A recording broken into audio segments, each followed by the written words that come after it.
How did you get involved in that work of supporting the highly ambitious corporate folks? So think about it. Often ambition and passion are associated to each other, right? You're very ambitious. Why are you ambitious? Because you have a certain passion inside you and you want to express that. Correct? But when you are too passionate, you become tired. You become burnt out.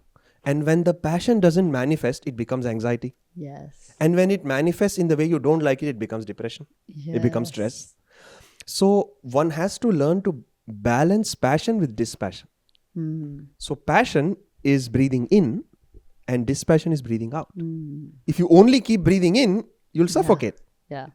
So what does it mean? It means when you are on the corporate ladder, when you are working really hard, if you come back home and you're unable to drop office at office, then you're spoiling your home, you're spoiling your office, you're spoiling your relationships. Yeah. So as a corporate leader, as a woman, you must learn to balance your mind. And I didn't choose it. I think people are stressed, and when you see it and then you talk to them, it's natural that they don't have a tool or a technique. Yeah. And by God's blessings or fortune, I learned a few tools and I'm able to share it with them. That's it. Yeah, but it's really important. I think very similar to attachment and detachment, right? Like anytime you're super attached to the outcome, then that same outcome is the source of all the pain, unless you know when to detach from it, which Absolutely. which is the Gita, like Gita's, Absolutely.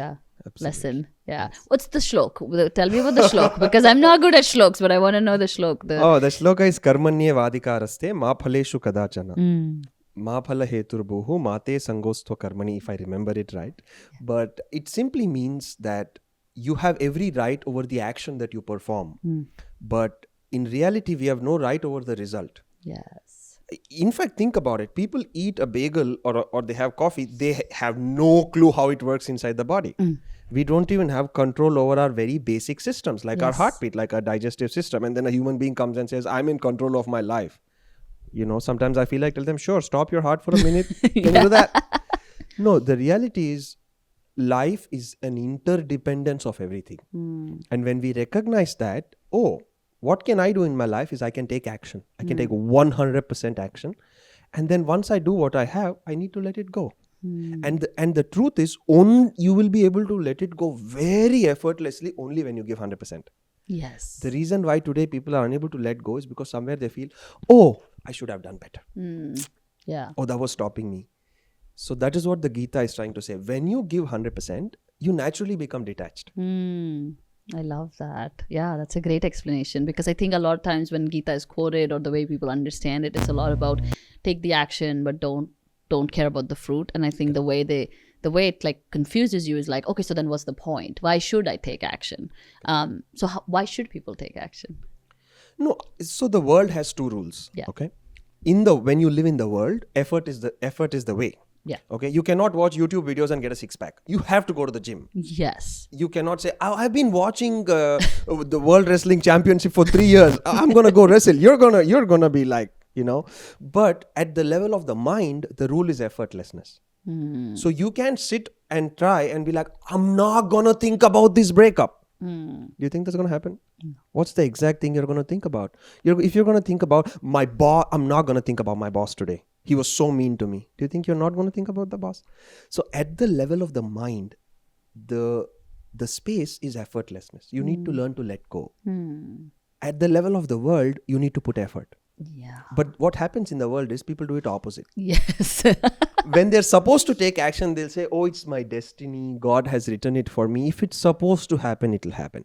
And when they're asked to just sit and relax, they're like, I need to plan this. And it's a never ending to-do list.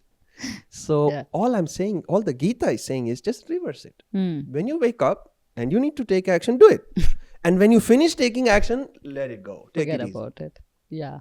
Yeah, I love that, because inside my program and the work I do, I've kind of figured out it's action times belief is result. That's my summation of Gita. It's like you do the action at 100%, but you also have 100% belief that God will, or whoever you believe in, will take care of it. And you've done your best and this is it. And then the result of that would be better high quality, versus a lot of people, like you said, are either taking way too much action and have zero belief and zero anchor, zero understanding of the rest of the game, whether it's the mindset or relaxation or like detachment. and there's a lot of action, action, action. Like, that's why I hate the sentence, just do it. I'm like, no, don't do it. Do it if you want to do it. Do it because you believe that it'll work out, and then do it, because then there'll be a better quality of action. But if you do it like, oh, because just do it, and then you don't believe that you can actually accomplish it, then you'll have way more stress, and you're kind of following other people's goals and dreams, and you'll never find that alignment. So better do the action that you can actually detach from, rather than just going after the action.